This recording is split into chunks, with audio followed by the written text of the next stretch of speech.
Hello दोस्तों, नमस्कार। आज हम भारत भूगोल पढ़ेंगे। भारत के भूगोल में देखेंगे भौतिक विभाजन, और भौतिक विभाजन को कई आधारों पर बांटा गया है। अलग अलग बुकों में अलग अलग आधार पर दिया गया है।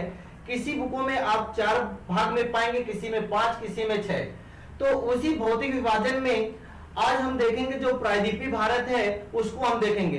प्रायद्वीपीय भारत को 2 भागों में विभाजित किया गया है। एक पश्चिमी घाट है और एक पूर्वी घाट है।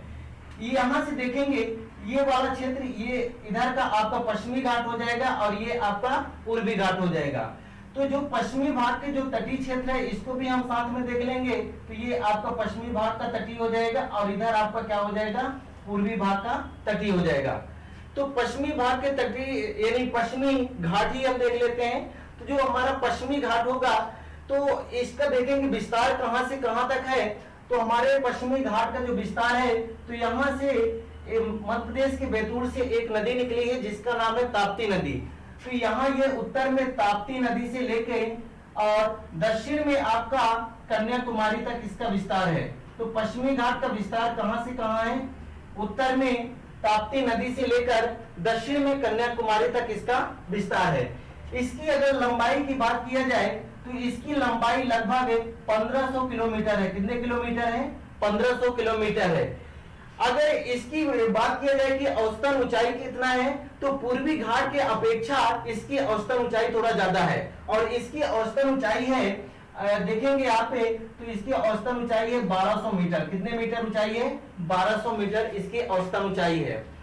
अब देखेंगे जो पश्चिमी घाट है तो इसको कुछ अलग राज्य देखा जाए, कुछ राज्यों में इसको अन्य नामों से जाना जाता है और वो नाम है आपका सह्याद्री। तो देखेंगे सह्याद्री किन किन राज्यों में जाना जाता है। तो जैसे आपका महाराष्ट्र है, गोवा है, कर्नाटक, इन राज्यों में इस पर्वत को सह्याद्री पर्वत के नाम से भी जाना जाता है। तो आपको यहाँ देखेंगे, आपका यहाँ महाराष्ट्र है, यहाँ गोवा है, यहाँ कर्नाटक है। इन राज्यों में इस पर्वत को सह्याद्री पर्वत के नाम से भी जाना जाता है। दोस्तों देखेंगे यहाँ पर जो गोवा राज्य है, इस गोवा राज्य से एक उत्तरी अक्षांश रेखा गुजरती है जिस रेखा का नाम है 16 डिग्री उत्तरी अक्षांश रेखा। कितने डिग्री उत्तरी अक्षांश रेखा, 16 डिग्री उत्तरी अक्षांश रेखा, जो इस गोवा के मध्य से होकर गुजरती है और ये सह्याद्री पर्वत के भी मध्य से क्या करती है, गुजरती है। जो सह्याद्री पर्वत को 2 भागों में क्या करती है, विभाजित करती है। एक उत्तरी सह्याद्री के रूप में विभाजित कर देती है और एक दक्षिणी सह्याद्री के रूप में इसको क्या करती है, विभाजित करती है। तो यहां से इसको ये 2 भागों में विभाजित करता है। तो ये ऊपर वाला आपका उत्तरी सह्याद्री कहलाएगा और ये आपका क्या कहलाएगा, दक्षिणी सह्याद्री। उत्तरी सह्याद्री की बात किया जाए तो यहाँ की जो सबसे ऊंची चोटी है, तो उस चोटी का नाम है कालसुबाई। क्या नाम है, कालसुबाई। अगर इसकी लंबाई की ऊंचाई की बात किया जाए तो 1600 आपका 43 मीटर है। और दूसरी इसमें सबसे ऊंची चोटी महाबलेश्वर है। कितना है, महाबलेश्वर है। तो दूसरी सबसे ऊंची चोटी कितना क्या है, महाबलेश्वर। इसकी बात किया जाए तो इसकी ऊंचाई है 1483 मीटर। कितना है, 1483 मीटर। दोस्तों अगर इनकी ऊंचाई की बात किया जाए तो अलग अलग बुकों में अलग अलग आधार पर दिया गया है। तो अगर पूछा जाता है कि आपकी उत्तरी सह्याद्री की सबसे ऊंची चोटी का क्या नाम है, इसकी ऊंचाई कितना है, तो सबसे ऊंची चोटी का नाम है कालसुबाई जो 1443 मीटर है। और दूसरी सबसे ऊंची चोटी महाबलेश्वर जो 1400 पहले 1643 है, फिर दूसरा महाबलेश्वर आपका 1483 मीटर है। तो हर बुकों में अलग अलग हिसाब से दिया गया है, लेकिन आसे पास दिया गया है तो इनकी ऊंचाई हो जाएगी। और जो दक्षिणी सह्याद्री है, तो दक्षिणी सह्याद्री की बात करेंगे तो इसकी सबसे ऊंची चोटी का नाम है कुंद्रेमुख है। क्या नाम है, कुंद्रेमुख है। जो आपका कुंद्रेमुख है, इसकी ऊंचाई की बात किया जाए तो 1892 मीटर है। कितने मीटर है, 1892 मीटर। दोस्तों कभी कभी आपसे ये पूछा जाता है कि पश्चिमी घाट और पूर्वी घाट को मिलाने वाला कौन सा पर्वत है, यानी किस पर्वत में जाके पश्चिमी घाट और पूर्वी घाट मिलते हैं। यहां देखेंगे एक पर्वत है, उस पर्वत का नाम है नीलगिरी। आपने बहुत ही नाम सुना होगा नीलगिरी पर्वत का।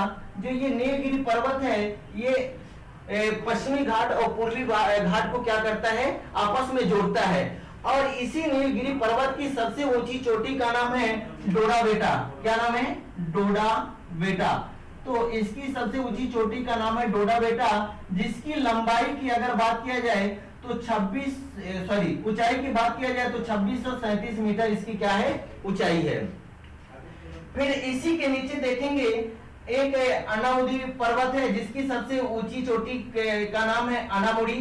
ठीक है, और इसकी अगर ऊंचाई की बात किया जाए तो 2695 मीटर है। कितने मीटर है? 2695 मीटर है। यही देखेंगे एक अगस्त मलाई पर्वत है। इसी के नीचे देखेंगे इलायची यानी कार्डम की पहाड़ी है। इलायची की पहाड़ी को ही कार्डम की पहाड़ी कहा जाता है और कार्डम की पहाड़ी को ही इलायची की पहाड़ी या पर्वत कहा जाता है। यहाँ सबसे नीचे देख लेंगे जो कन्याकुमारी के पास है नागरकोइल पर्वत। कौन सा पर्वत है? नागरकोइल पर्वत। तो अगर आपसे पूछा जाए कि दक्षिण भारत की सबसे ऊंची चोटी कौन सी है, तो कौन सी बताएंगे आप? अनामुडी। ठीक है ना, कहीं कहीं इसको अनामुदी के नाम से भी मिलता है, कहीं कहीं अनामुडी। तो देखेंगे इसकी ऊंचाई की बात की जाए तो कितनी ऊंचाई है? 2695 मीटर है। कितना है? आपके लूसेंट में इसको 96 मीटर मिलता है, लेकिन 2695 मीटर है। ये दक्षिण भारत की सबसे ऊंची चोटी है। अगर आपसे पूछा जाए कि उत्तरी सह्याद्री की सबसे ऊंची चोटी कौन सी है, तो आप क्या बताएंगे? कालसुबाई है। अगर आपसे पूछा जाए कि नीलगिरी की सबसे ऊंची चोटी कौन सी है, तो डोडा बेटा है, 2637 मीटर है। अगर कहा जाए कि दक्षिण भारत की दूसरी सबसे ऊंची चोटी कौन सी है, तो डोडा बेटा है। कितना है? 2637 मीटर।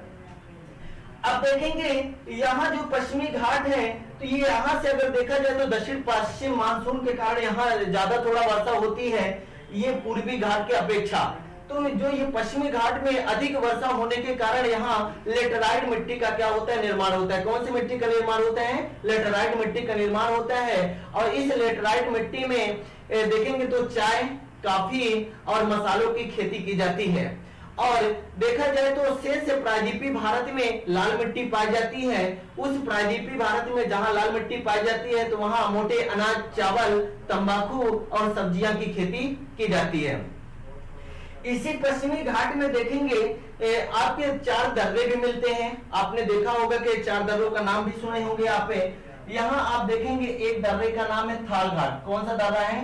थाल घाट दर्रा। ठीक है, फिर इसके बाद यहाँ देखेंगे एक दर्रा और है जिसका नाम है भोर घाट दर्रा। कौन सा दर्रा है? भोर घाट दर्रा। यहाँ देखेंगे आपको अगला दर्रा मिलता है पाल घाट दर्रा। कौन सा दर्रा मिलता है? पाल घाट दर्रा। फिर यहाँ इसी के थोड़ा नीचे देखेंगे तो सेन कोटा का दर्रा मिलता है। कौन सा दर्रा मिलता है? सेन कोटा का दर्रा मिलता है। तो दोस्तों अगर देखा जाए तो जो हमारे पश्चिमी घाट है का जो भी जितने भी डाटा थे, तो लगभग यहाँ से समाप्त होते हैं। आप हमारा वीडियो कैसा लगा आप कमेंट के माध्यम से बताएं।